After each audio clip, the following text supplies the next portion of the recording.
Hello दोस्तों, कैसे हैं आप सब। हमारी कहानियां देखने के लिए हमारे चैनल को सब्सक्राइब कीजिए और हाँ, बेल आइकॉन पर क्लिक करना मत भूलिएगा। बालकनी में सोने वाला ससुराल। राधिका आज बहुत ज्यादा खुश थी क्योंकि उसके ससुराल वाले कई सालों के बाद उसके साथ रहने के लिए आ रहे थे। वो अपनी पड़ोसन को बताती है, तुम जानती हो, जब से मेरा यहाँ पर मेरे पति के साथ रहना हुआ है तब से तो मैं अपने ससुराल वालों से मिली भी नहीं हूँ। मेरा भी मन करता है कि मैं अपनी सास के साथ लड़ाई करूँ, मेरी ननद मुझे ताने दे और मैं अपने ससुर जी की सेवा कर पाऊँ। अब मैं बहुत ज्यादा खुश हूँ कि मुझे लोगों के साथ रहना होगा। कुछ भी बोलो राधिका, तुम बहुत ज्यादा यूनिक हो। एक तरफ जहाँ हर बहू अपने ससुराल वालों से भागती है और दूर रहना चाहती है, वहीं तुम अपने ससुराल वालों के साथ रहना चाहती हो। घर तो परिवार वालों से ही बनता है ना, अकेले रहने पर तो वो सिर्फ एक मकान होता है। जब अनुज काम पर चले जाते हैं तो मैं सारा दिन घर पर अकेली रहती हूँ, लेकिन अब मेरे ससुराल वाले आ जाएंगे तो कम से कम मेरे घर में रौनक तो होगी। चलो अच्छी बात है, तुम बहुत अच्छी लड़की भी हो और बहुत अच्छी बहू भी। अब मैं चलती हूँ, मुझे घर जाकर अपनी सास की डांट भी तो सुननी है ना। तुमसे इतनी देर बात कर ली और मेरी सास घर पर टाइमर लगाकर बैठी होंगी कि मैं बाहर सब्जी बाजार से कितनी देर में घर आऊंगी। मुझे भी घर जाकर बहुत सारा खाना बनाना है सब लोगों के लिए। थोड़ी देर में मेरे ससुराल वाले अनुज जी के साथ आ जाएंगे। मैं नहीं चाहती कि उनके स्वागत में किसी भी तरह की कोई कमी हो। अब राधिका घर जाती है और घर जाने के बाद तरह तरह का खाना बनाकर तैयार कर देती है। थोड़ी ही देर में अनुज अपनी माँ कुंती, बहन पलक और पिता मनोहर को लेकर घर आ जाता है। कुंती घर में आते ही कहती है, अरे बहुरिया, कहाँ हो तुम? तुम्हारा चेहरा देखने के लिए हम कब से तरस रहे थे। कुंती की आवाज सुनते ही राधिका का चेहरा खिल उठता है। वो बहुत ज्यादा खुश होती है और सभी लोगों का आशीर्वाद लेकर उनसे मिलती है। थोड़ी ही देर में सब लोग खाना खाने बैठते हैं। पलक पाव भाजी देखकर कहती है, ये क्या भाभी, आपने तो हमारे आगे ये बन और सब्जी रख दी, हम ये सब नहीं खाते हैं। कैसी बातें कर रही हो पलक, ये बन और सब्जी नहीं, ये पाव भाजी है। सब लोगों को बहुत पसंद आती है, तुम एक बार खाकर देखो, तुम्हें भी पसंद आएगी। कौनो बात नहीं बहुरिया, ये गांव की है ना, इसको शहरी खाने के बारे में ज्यादा जानकारी नहीं है। हम लोग तो बस रोटी सब्जी और चावल पर ही जिंदा रहते। चलो आज ये भी खा लेते हैं। थोड़ी देर में पूरा परिवार खाना खा लेता है। तभी कुंती पूछती है, बहुरिया, यहाँ छत कहाँ पर है? चलो सोने के लिए बिस्तर लगा देते हैं। माँ जी, 4 कमरों का फ्लैट मिला है हमें, फिर छत पर सोने की क्या जरूरत है? और वैसे भी हम 6ठी मंजिल पर रहते हैं, हमें छत नहीं मिली है। भाभी कैसी बातें कर रही हो, छत नहीं मिली है तो हम सोएंगे कहाँ? आप जानते हो ना, हमको खुले में सोने की आदत है। माँ जी, हम 6ठी मंजिल पर रहते हैं और ये 11 मंजिल की बिल्डिंग है। जो 11वीं मंजिल पर रहता है, छत उसके हिस्से में आती है, हम छत पर नहीं जा सकते। पूरा परिवार बहुत ज्यादा परेशान हो जाता है। तभी अनुज कहता है, हमारा 4 कमरों का घर है, अगर आपको हवा चाहिए तो आप एसी चलाकर सो सकती हैं, या फिर अब आप मजाक में ये तो नहीं कहना चाहती कि हम आपको बालकनी में सुला दें? लेकिन कुंती को ये तरकीब अच्छी लगती है। थोड़ी ही देर में वो अपने पति और अपनी बेटी के साथ बालकनी में जाकर सो जाती है। उन्हें इस तरह सोते हुए देखकर राधिका मन ही मन कहती है, हे भगवान, मैं तो अपने ससुराल वालों के यहाँ आने से बहुत ज्यादा खुश थी, लेकिन अब मैं क्या करूँ? बालकनी में सोने वाला ससुराल। सुबह जब आस पड़ोसी ने ऐसे सोते हुए देखेंगे तो क्या बोलेंगे? राधिका अपने मन में ये सोचती है।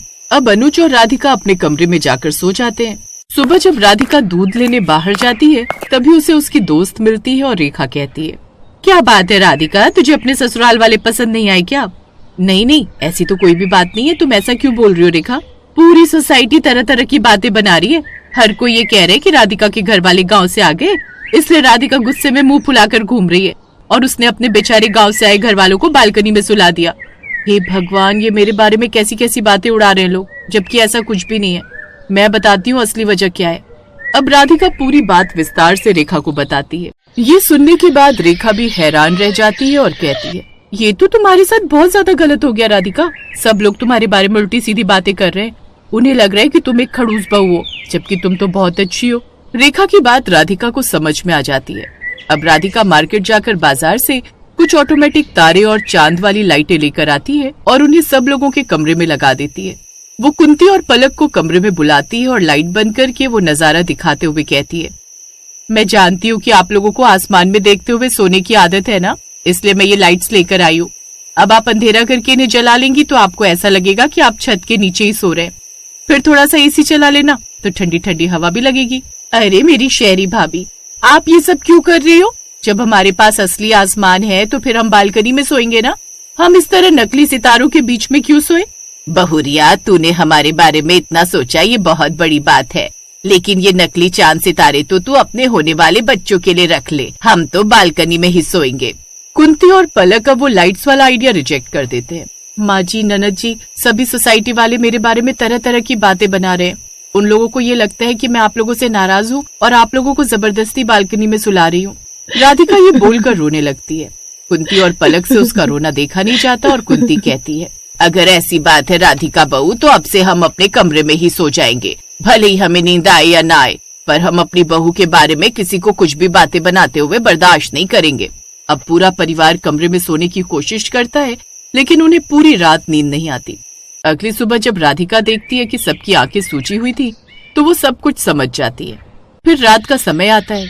उसके ससुराल वाले बहुत ज्यादा परेशान थे, क्योंकि उन्हें फिर से कमरे में नींद नहीं आने वाली थी। थोड़ी देर में राधिका अपने घर वालों के पास आकर कहती है, चलिए आप लोग यहाँ कमरे के अंदर क्या कर रहे हैं?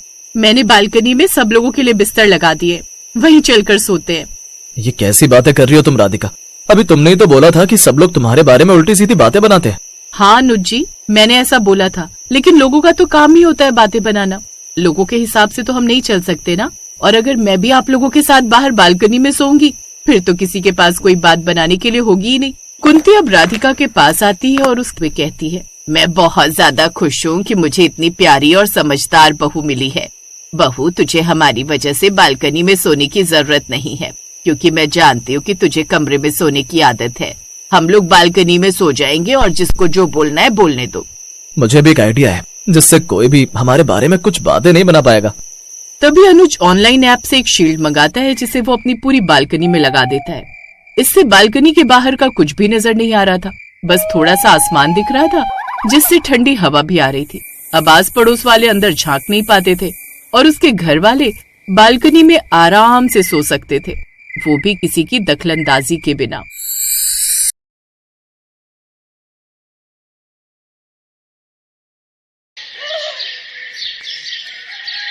आओ बहू, इस घर में तुम्हारा स्वागत है।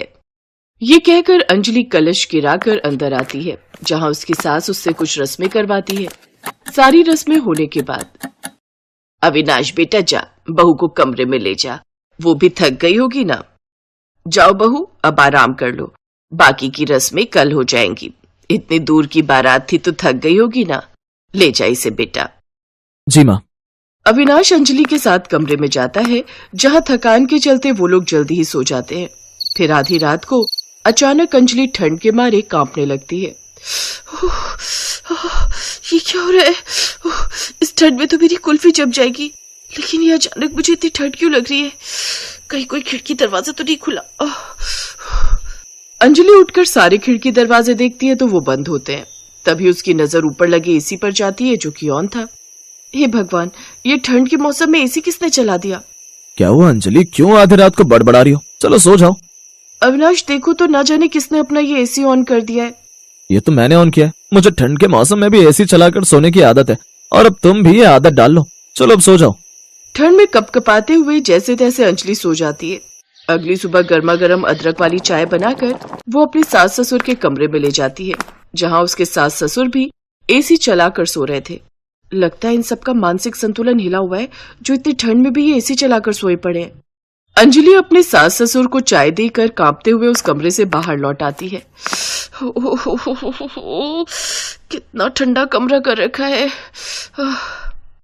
कुछ देर बाद अंजलि अपनी पहली रसोई बनाकर सबको परोसती है। सभी लोग सर्दियों के गर्म कपड़ों में लिपटे हुए होते हैं, जिन्हें देख अंजलि कहती है, अगर आप लोगों को इतनी ठंड लगती है तो रात को एसी चलाकर क्यों सोते हो? क्योंकि बहू, हम सबको पूरा साल एसी में सोने की आदत है, फिर चाहे गर्मी हो या सर्दी या बरसात का कोई और मौसम, बिना एसी के हम सो नहीं सकते। मेरा शक सही था, इन सब का ऊपर वाला माला खाली है। लगता है या तो ये सब खानदानी हिले हुए या फिर नर्स के हाथ से पैदा होते हुए गिर गए होंगे।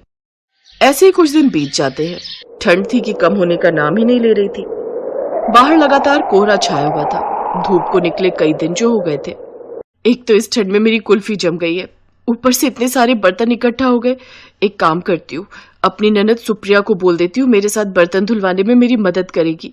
ये सोचकर वो अपनी ननद के कमरे में जाती है। सुप्रिया, आज गाजर का हलवा, पूड़ी, मटर पनीर, काफी पकवान बने थे तो कई सारे बर्तन हो गए। चलो ना, मेरे इन बर्तन धुलवाने में मदद कर दो। ना भाभी ना, इतनी ठंड में मैं तो पानी में हाथ नहीं डाल सकती। इतनी ठंड लग रही है तो फिर ये एसी चलाकर क्यों बैठी हो? ओफो, कितनी बार बताया आपको कि एसी के बिना हम नहीं रह सकते।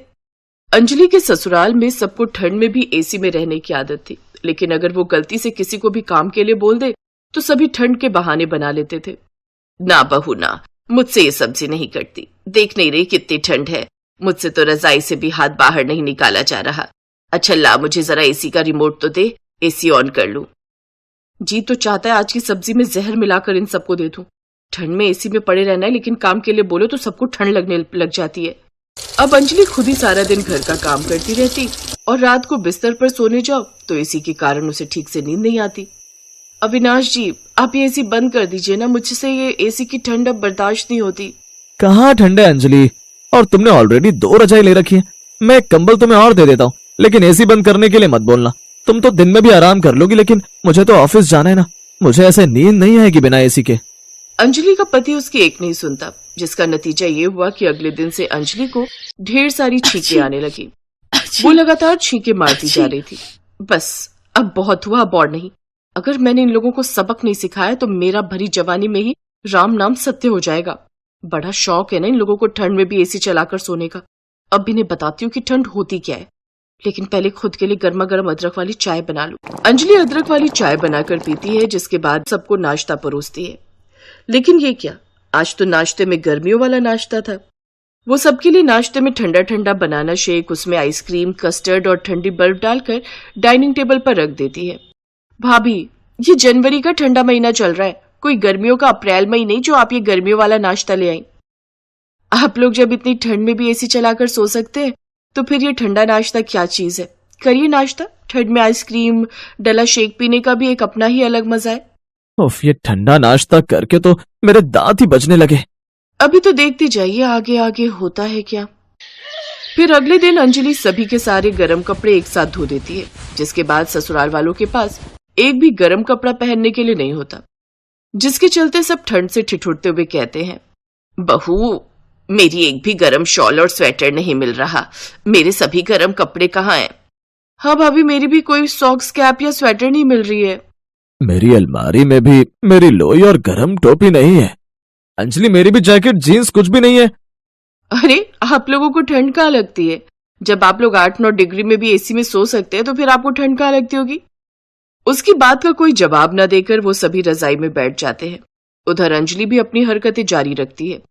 वो घर का गीजर कनेक्शन भी काट देती है, जिससे अब सबको न चाहते हुए भी ठंडे पानी से ही नहाना पड़ता है। हे भगवान, ऑफिस के लिए लेट हो रहा है। ऐसा करता हूँ, अब जल्दी मैं ठंडे पानी से ही नहा लेता हूँ। अविनाश ठंडे पानी से ही नहा लेता है।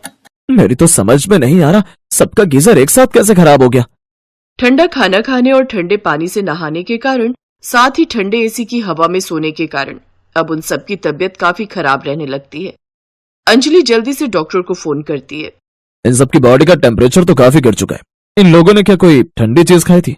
जल्दी से इन सबको अस्पताल में भर्ती करना होगा। डॉक्टर, ये लोग ठंड के इस मौसम में भी एसी चलाकर सोते हैं। ये लोग मेरी बात बिल्कुल नहीं सुनते। क्या एसी? आप सब लोगों का दिमाग खराब तो नहीं हो गया? आप सबकी बॉडी का टेम्परेचर फ्रीज होने की कगार पर है। आप सबको गर्माहट की काफी जरूरत है, साथ में मेडिसिन की भी। अगर आप लोग एक और बार एसी में सोए तो फिर कभी उठ नहीं पाएंगे। उन सबको जल्दी से अस्पताल ले जाकर आईसीयू में एडमिट कर दिया जाता है। 2-3 दिन हॉस्पिटल में रखने के बाद उनको डिस्चार्ज कर दिया जाता है। घर आते ही अविनाश सबसे पहले एसी का तार निकाल देता है। अरे ये क्या कर रहे हैं आप? ऐसे तो एसी चलेगा ही नहीं। हाँ तो हम लोग पागल थोड़ी ना है जो एसी ठंडी के मौसम में भी चलाकर सोएंगे। हम लोगों को मरना थोड़ी है। बिल्कुल ठीक कह रहा है बेटा, अब एसी चलेगा तो सिर्फ गर्मियों में, सर्दियों में नहीं। निकाल बेटा, सभी एसी के तार निकाल दे। अंजलि अब मन ही मन खुश थी कि कम से कम अब उन सब की ठंड में एसी में सोने की आदत तो छूटी। हेलो दोस्तों, कैसे हैं आप सब? हमारी कहानियां देखने के लिए हमारे चैनल को सब्सक्राइब कीजिए और हाँ, बेल आइकॉन पर क्लिक करना मत भूलिएगा।